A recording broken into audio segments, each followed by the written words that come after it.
Hello students, I hope you all are doing well and studying well, and this is Aditi, and yes, let's gear up, buckle up yourselves for semester 3.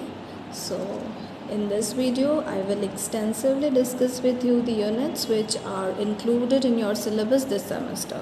So in total there are 7 units for you this time. So yeah, it's a bit course काफ़ी लंबा है but time भी हमारे पास है, तो हम हर चीज़ को depth में और अच्छे से करेंगे जिससे कि आपको बेटर एंड बेटर अंडरस्टैंडिंग आ सके.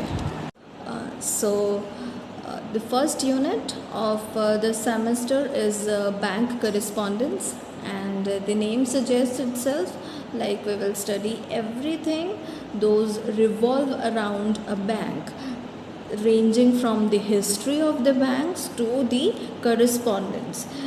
See students, keep this in your mind. Whenever there is a word correspondence, then this has to come to your mind there that there is some communication going on. Correspondence is a two-way process, तो यहाँ पे कुछ communication हो रही है. ठीक है, सो हम यहाँ पे बैंक करस्पॉन्डेंस देखने वाले हैं, जिसके अंदर के फ्रॉम बिगिनिंग जैसे जैसे बैंक्स इस्टेब्लिश हुए, जिस तरह से कॉमर्शियल बैंक्स इस्टेब्लिश हुई, and then we will go to the letters as well. So this unit has both the things, the theory as well and the letters as well. So theory and then letters. Letters obviously correspondence, communication हो रही है, तो आप यहाँ पे letter लिखोगे and you will get the response from the side of the bank as well.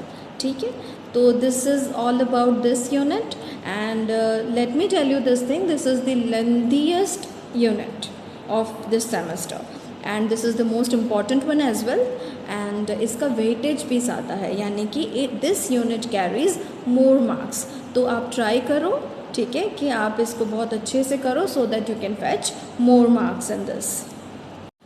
Moving forward to your unit 2, and that is agency correspondence. Again the word correspondence comes in, यानी कि किसी भी तरह का communication हो रहा है यहाँ पे again, right? पर यहाँ पे word कौन सा है correspondence के आगे? It is agency, है ना. You might have come across this word, है ना, काफ़ी बार आपने एजेंसीज़ को कंसल्ट भी किया होगा फॉर बुकिंग और समथिंग. ठीक है, तो बेसिकली एजेंसी क्या होती है, ठीक है, and how an agency works. ठीक है, इस चीज़ पे आपका यूनिट 2 है.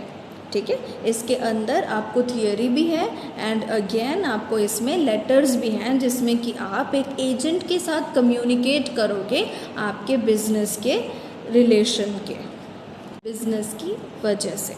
ठीक है, and a person who works in an agency is called an agent. ठीक है, तो एजेंट क्या होता है, what are the functions of agency.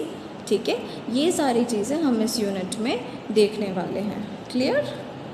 ठीक है, तो आगे बढ़ते हैं. आपका यूनिट 3 है आपका क्लोज टेस्ट. ठीक है, क्लोज टेस्ट क्या होता है? आपने कई बार देखा होगा फिल इन द ब्लैंक्स आता था एंड उसके बाद एक ब्रैकेट्स आते थे जिसके अंदर आपको इंस्ट्रक्शन दिया जाता था, है ना.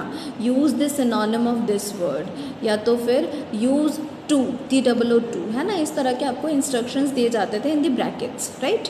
तो उसी तरह का ही कुछ क्लोज टेस्ट होता है. Cloze test is basically a paragraph, a whole paragraph, जिसके अंदर के you will find blanks in between. ठीक है, और वहाँ पे आपको ऑप्शंस मिलेगा and you have to choose the most appropriate option. ठीक है, आपको 4 से 5 ऑप्शन मिलेंगे to fill in that blank. ठीक है, तो आपको वो अंडरस्टैंड करके, अच्छे से इंटरप्रेट करके आपको डिसाइड करना है कि उन चारों में से कौन सा ऑप्शन मोस्ट अप्रोप्रिएटली सर्व करेगा उस ब्लैंक को. सो ये तो प्रैक्टिस के साथ आएगा. सो बेसिकली हम कह सकते हैं कि ये आपका एक प्रैक्टिकल यूनिट है जिसमें कि बहुत ज़्यादा प्रैक्टिस लगेगी आपको.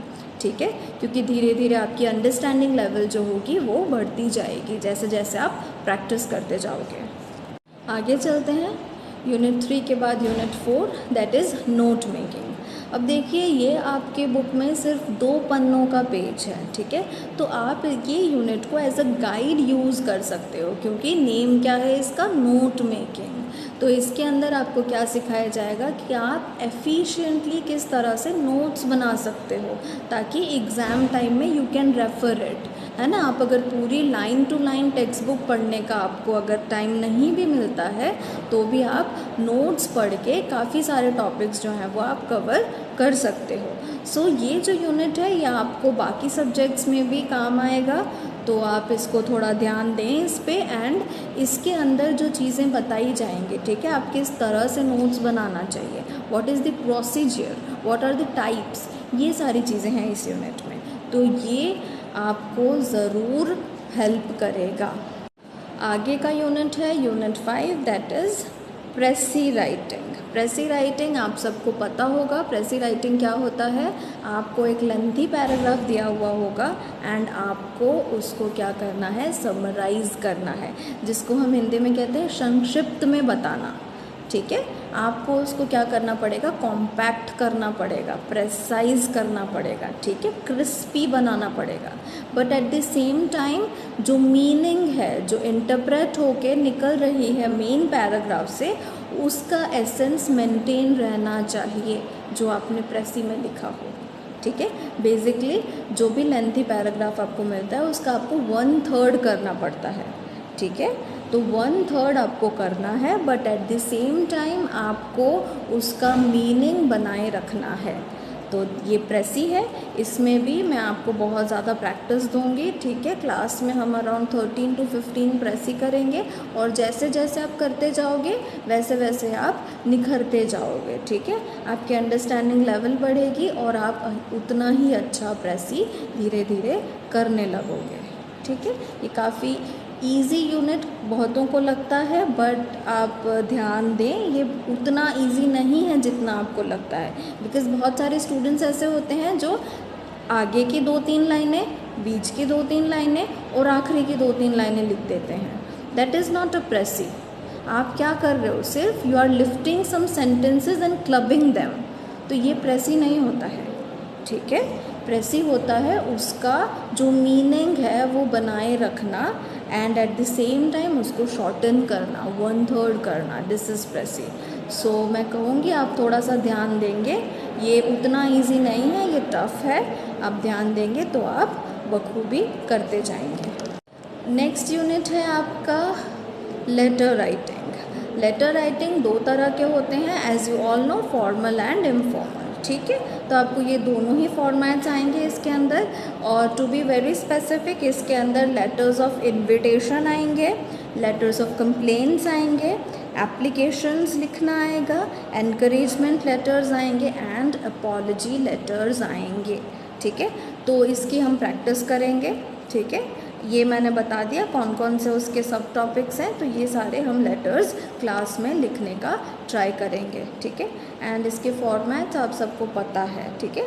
जब हम यूनिट करेंगे तो हम पहले फॉर्मेट देखेंगे and then we will keep on writing different kinds of letters. आपका लास्ट यूनिट है फॉरेन वोकैबुलरी। वोकैबुलरी क्या होते हैं, वर्ड पावर, है ना, शब्दों की नॉलेज, ठीक है। तो इसके अंदर क्या देखेंगे हम, फॉरेन वर्ड्स जो कि इंग्लिश ने कैप्चर कर ली हैं, ठीक है। यानी कि इसकी ये वर्ड्स की अगर हिस्ट्री देखा जाए तो they are not originally English, वो कुछ कुछ और लैंग्वेजेस में से इंग्लिश में आई है, ठीक है। तो इसीलिए ये वर्ड्स कैसी हुई, फॉरेन हुई, क्योंकि इनकी हिस्ट्री कैसी है, कोई दूसरे लैंग्वेज से है, for example Greek, Latin, German, French, ठीक है। और कुछ कुछ संस्कृत वर्ड्स भी, ठीक है, जो कि आजकल इंग्लिश में यूज़ होने लगे हैं। तो ये सारे वर्ड्स क्या हैं, फॉरेन है फॉर इंग्लिश, ठीक है। तो ऐसे सारे हम वर्ड्स देखेंगे जो कि इंग्लिश में बाद में ऐड ऑन हुई है एंड वो आज एक बहुत इम्पॉर्टेंट रोल प्ले करती है इंग्लिश वोकैबुलरी में, ठीक है। इसके अंदर आपको लैटिन वर्ड्स होंगे, फ्रेंच वर्ड्स होंगे एंड जर्मन वर्ड्स होंगे, और उसके साथ साथ उसके मीनिंग्स भी बताए जाएंगे ताकि आप ये फॉरेन वोकैबुलरी अपने राइटिंग्स में यूज़ कर सको, ठीक है। जिससे कि आपका राइटिंग क्या हो, थोड़ा इन्हेंस हो जाए, थोड़ा एडवांस लगे, ठीक है। तो अराउंड 95 ऐसे वोकैबुलरीज़ हैं आपको इस यूनिट में। सो हम रोज़ थोड़ा थोड़ा करेंगे तो आपको क्या होगा, एक साथ लोड नहीं आएगा, थोड़ा थोड़ा आप याद भी करते जाओगे और आप उसको क्या किस तरह से यूज़ करना है मैं वो भी बताते जाऊँगी, तो साथ साथ में वो भी होता जाएगा। तो that is all for this semester. आपको टोटल 7 यूनिट्स हैं और मैंने थोड़ा सा ब्रीफली बता दिया कि क्या किस यूनिट में क्या क्या है।